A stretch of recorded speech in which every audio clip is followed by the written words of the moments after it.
Hello friends, नमस्कार। देखिए, एक नई कुंडली अध्ययन के लिए आई है। ये एक 12 वर्षीय लड़की की कुंडली है। आइए देखते हैं कुंडली को। नंबर 6 लिखा हुआ है। तो ये कन्या लगन की कुंडली है। कन्या लगन के जो स्वामी होते हैं बुध ग्रह होते हैं। देखिए, यहाँ भाग्य भाव में आकर बैठ गए हैं, तो ये बन जाता है केंद्र त्रिकोण राजयोग। जब भी लग्नेश इस तरह भाग्य भाव में आकर बैठता है तो केंद्र त्रिकोण राजयोग लागू हो जाता है। दूसरा, कन्या लगन के जो बच्चे होते हैं काफ़ी मैनेजमेंट करने में सक्षम होते हैं, अपन बहुत ही चतुर होते हैं। कन्या लगन के बच्चे जो होते हैं कूटनीतिज्ञ होते हैं और दूसरों से अपना काम कैसे निकलवाना है ये बुध ग्रह के जो बच्चे होते हैं उनसे अच्छा कोई नहीं जानता। बहुत ही तीव्र बुद्धि हो जाती है कन्या लगन के बच्चों की। दूसरा, शनि लगन में ही बैठे हैं तो शश पुरुष महायोग का निर्माण यहाँ पर हो रहा है। लगन में जब भी शनि बैठते हैं तो शश पुरुष राजयोग का निर्माण हो जाता है। तो दूसरा, देखिए शनि की जो 7वीं दृष्टि है यहाँ सप्तम भाव पर पड़ रही है। और दूसरा, जब भी शनि लगन में बैठ जाते हैं तो कार्य को विलंबित करवाते हैं, हर कार्य को डिले करवा देते हैं। और जो शनि की वजह से यहाँ पर बच्चा थोड़ा आलसी प्रवृत्ति का भी हो सकता है, थोड़ा आलस ऐसे बच्चों में आ जाता है, क्योंकि शनि जो है काफ़ी वृद्ध ग्रह होते हैं और धीरे धीरे अपना काम करते हैं। और बच्चा कार्य में भी जो कार्य करता है वो भी बहुत ही स्लो गति से करता है। जब भी शनि इस तरह लगन में बैठ जाते हैं तो कार्य करने की क्षमता भी थोड़ी बच्चों की स्लो हो जाती है। अब देखिए आगे, चंद्र और शुक्र ग्रह का योग कितना अच्छा बना हुआ है। यहाँ पर आय भाव में यहाँ से आय का विचार किया जाता है। और इस बच्चे की राशि जो है कर्क राशि है। चंद्र जहाँ बैठते हैं वहाँ चंद्रमा जहाँ बैठते हैं तो वही जिस नंबर की राशि लिखी होती है तो वो आपकी चंद्र राशि हो जाती है। तो यहाँ कर्क राशि इस बच्चे की है। तो बहुत ही भावुक होते हैं कर्क राशि के जो बच्चे होते हैं और माँ के प्रति काफ़ी लगाव ऐसे बच्चों का होता है जब कर्क राशि होती है। तो यहाँ पे चंद्र शुक्र का योग धन भाव में बनना बहुत ही अच्छी स्थिति, धन के लिए धन प्रदायक स्थिति यहाँ पर बनी हुई है। दूसरा, शुक्र चंद्र की युति की जो 7वीं दृष्टि है, देखिए यहाँ पंचम भाव पर पड़ रही है जो कि शिक्षा का घर होता है। तो इस तरह बच्चे की बुद्धि पढ़ाई लिखाई में भी चंद्र और शुक्र का दोनों का योग पड़ना और यहाँ से संतान का विचार भी किया जाता है। तो बहुत ही अच्छी स्थिति यहाँ पर पंचम भाव की भी।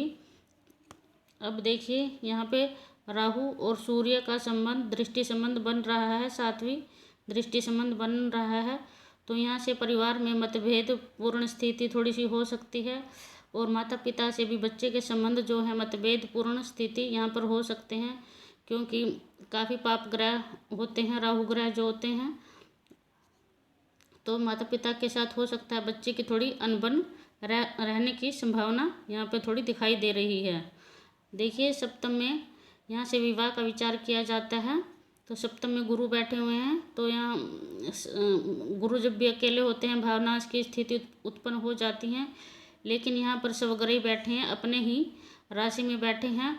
तो यहाँ पर थोड़ा अपनी ही राशि में जब गुरु बैठता है तो प्लस पॉइंट हो जाता है, क्योंकि स्वग्रही यहाँ पे है तो अपने ही घर में बैठ के कोई भी ग्रह नुकसान नहीं करता है, क्योंकि उसका स्वयं का घर है।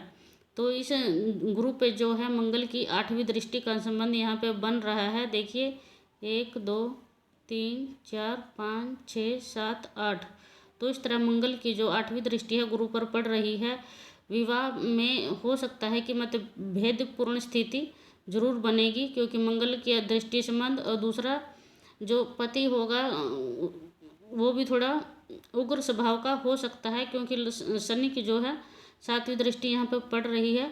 तो पति का स्वभाव थोड़ा उग्र होने की संभावना पूरी यहाँ पे बनी हुई है। और दूसरा, राहु की भी मंगल की दृष्टि का संबंध यहाँ पे बन रहा है। तो इस प्रकार मतभेद पूर्ण स्थिति विवाह में हो सकती है।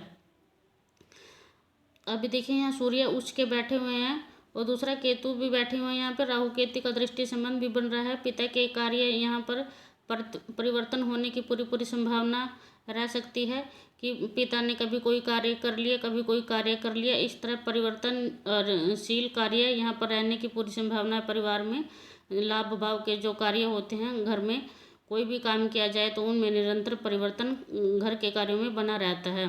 तो चंद्रमा भी आय के घर में बैठे हुए हैं, तो आय इनकम का स्रोत जो है वो भी घट बढ़ रहने की पूरी संभावना है। चंद्रमा जिस प्रकार पूर्णमासी और अमावस्या के घटते बढ़ते हैं, तो आय भी कभी फैमिली में ज़्यादा हो जाती है और कभी कम हो जाती है। इस तरह उतार चढ़ाव इनकम के बने रह सकते हैं।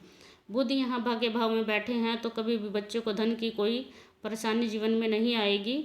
बुध यहाँ पर राजयोग में बैठे हुए हैं, लग्नेश भी हैं और धन प्रदायक भी यहाँ पर बने हुए हैं। और व्यापार की स्थिति जो है घर में काफ़ी मजबूत स्थिति रहने वाली है, क्योंकि भाग्य भाव में बैठ गए हैं।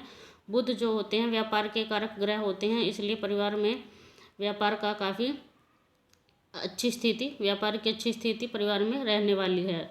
दूसरा देखिए, मंगल की चौथी दृष्टि यहाँ पराक्रम पर पड़ रही है, 1 2 3 4। तो इस प्रकार जब भी मंगल की दृष्टि संबंध यहाँ से छोटे भाई बहनों का भी विचार किया जाता है, तो यहाँ भाई बहनों से मतभेदपूर्ण स्थिति थोड़ी सी बच्चे की हो सकती है कि थोड़ी मतभेद भाई के साथ बना रह सकता है। तो फ्रेंड्स, अगर आपको मेरी कुंडली का अध्ययन अच्छा लगा हो तो वीडियो को ज़्यादा से ज़्यादा लाइक और शेयर ज़रूर कीजिएगा। और अगर आपको भी अपनी कुंडली अध्ययन करवानी है तो कमेंट बॉक्स में अपनी डेट ऑफ बर्थ, पैलेस और स्थान ज़रूर डालिएगा। Thank you.